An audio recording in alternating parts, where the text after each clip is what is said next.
Hello Stinks and welcome to episode 219,347 of Minecraft Through the Spyglass, where we have finally reached the fabled Minecraft 2.0. That's right, we made it guys, and I'm excited to explore it all in today's episode.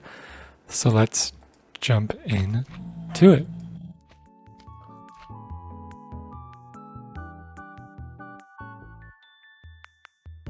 So in Minecraft 2.0, there was 3 versions released: red, blue, and purple. One version brought us everything without super hostile mode, one brought us just the super hostile mode, and one brought us both. We will be using blue for the most part, which is without the super hostile mode. The main features would include an ethos slab, which can be crafted using 3 TNT, and spawns anvils in the explosion range in reference to a famous Minecraft YouTuber, Ethos Lab. Next, we have torch burnout.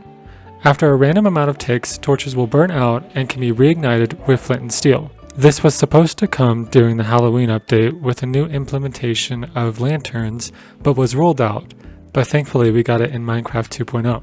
A block of coal is also added, which is exactly like the kind that we use today, but instead this was added in Minecraft 2.0 instead of 1.6.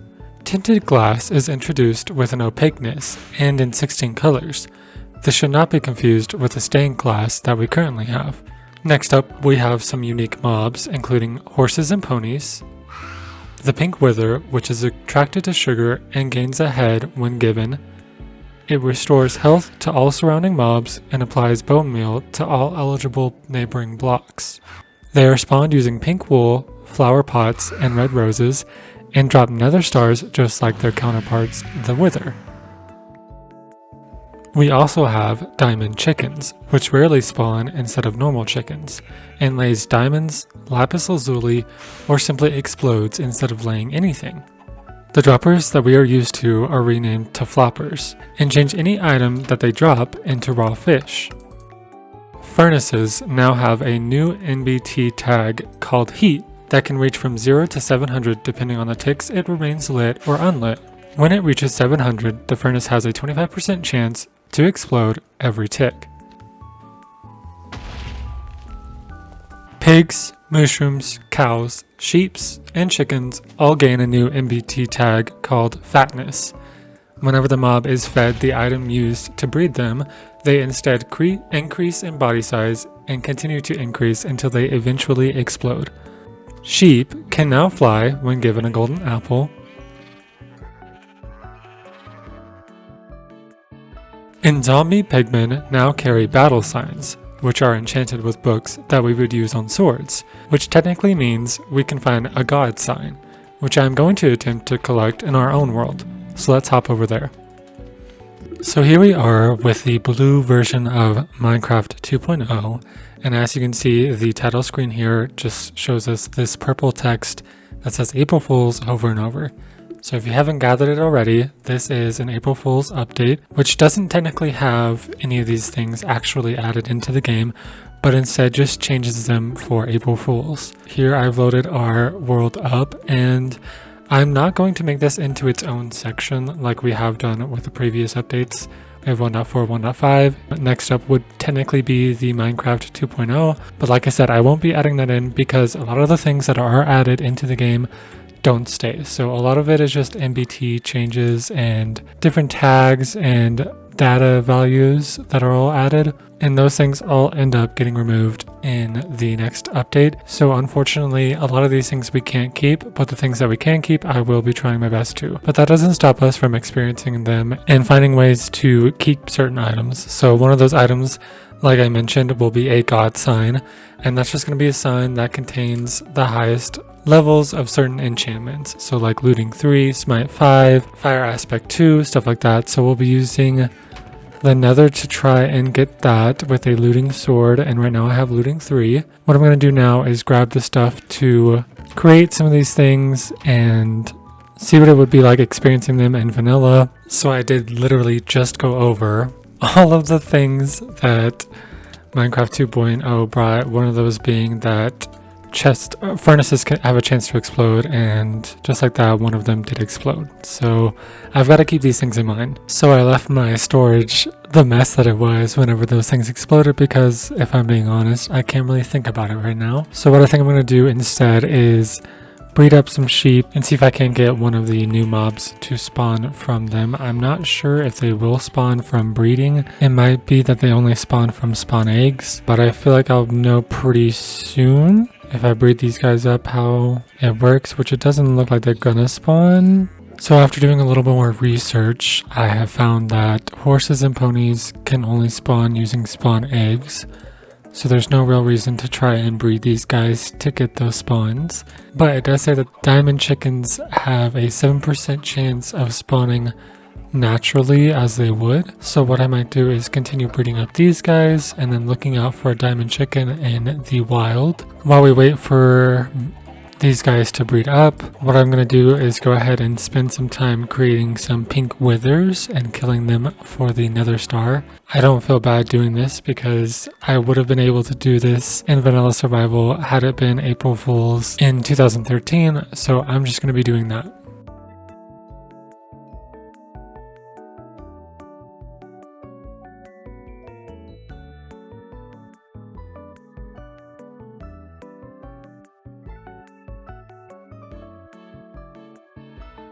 I've got 20 nether stars and I feel good about that amount for now. I might come back and do some more later. Now I'm going to go into the nether and start work on killing some of the zombie pigmen that drop battle signs and see how many big ones we can get. Like, I know that they can have smite 5, fire aspect, etc. So I want to see if we can get one that's just like completely OP.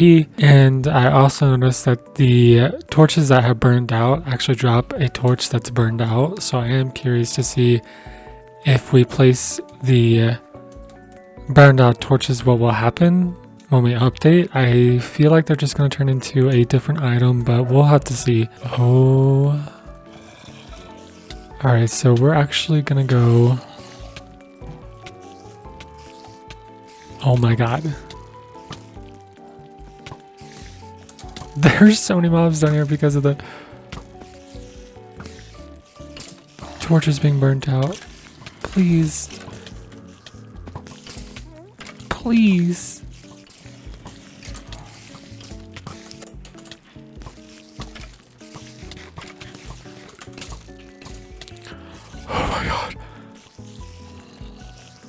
Oh. Oh my god, oh my god, oh my god, oh my god, oh my god, oh my god, oh my god, oh my god, oh my god. Oh my god. Oh my god, please. No, no, no, no, no, no, no, no, no, no, no, no, no, no, no, no, no, no, no.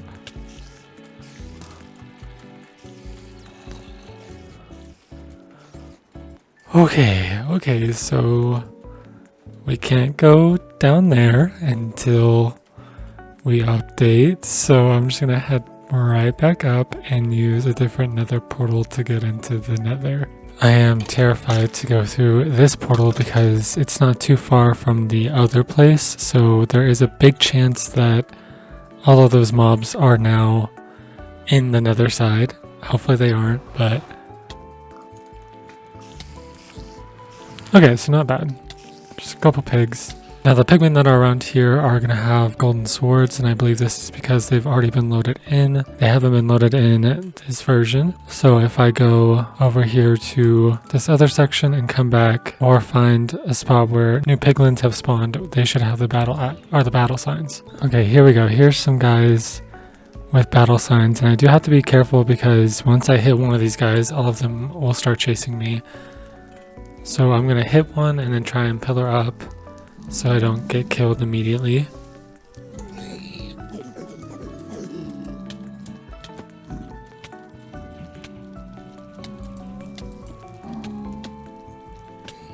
Oh, they are OP. Oh my god. These guys are insane. Alright, so maybe I need to be a little bit more careful.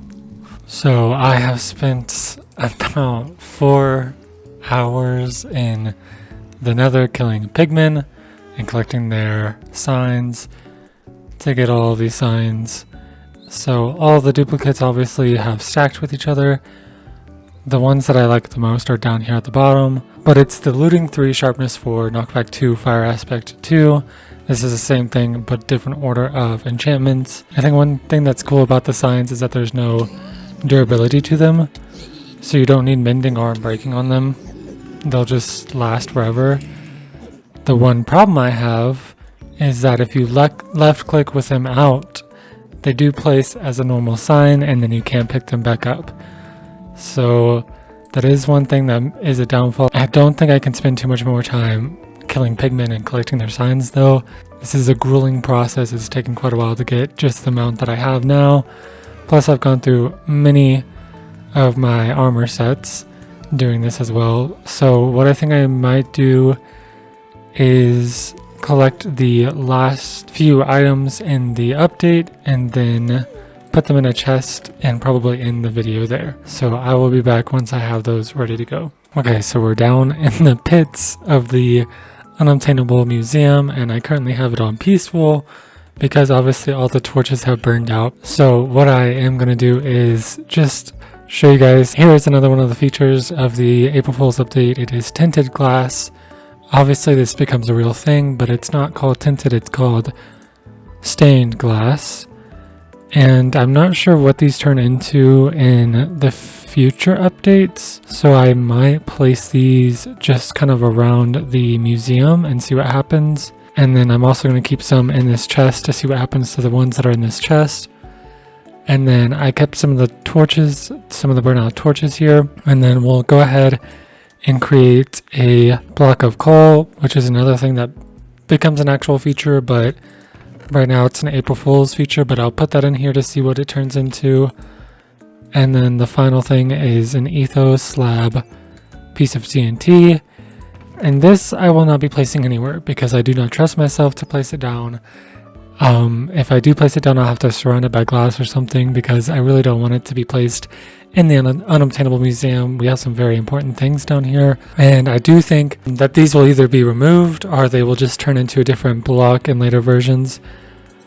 But it's still fun just to see them, so we'll place them down and enjoy them while we can. And if this just turns into a different block, we'll probably end up replacing it, but just for now, we'll put them there. And I think with that, I'm going to go ahead and end this episode. Now, it was kind of a short one, but I did enjoy it. And in the next one, we should be on to the main launcher, the actual Minecraft launcher. We will no longer be using the Betacraft launcher, so hopefully we can get everything transferred over smoothly. But thank you guys so much for watching this one, and I will catch you guys in the next one.